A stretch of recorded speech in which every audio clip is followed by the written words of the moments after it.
Balaji studio Delhi.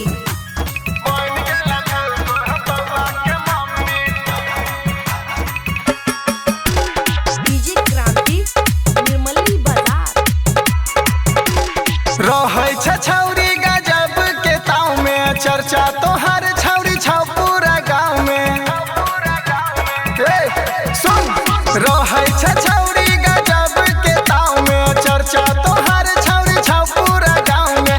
हो गेलौ बियाह छौरी लागो ही दैयो कुमार गे।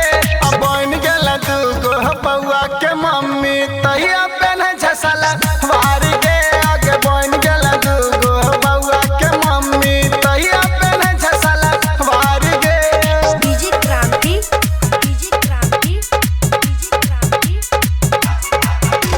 निर्मली बाजार।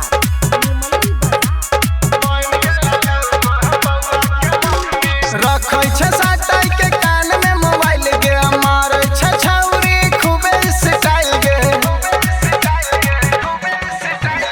रखै छे साटाई के कान में मोबाइल गे। मारै छे छौरी खूबे स्टाइल गे।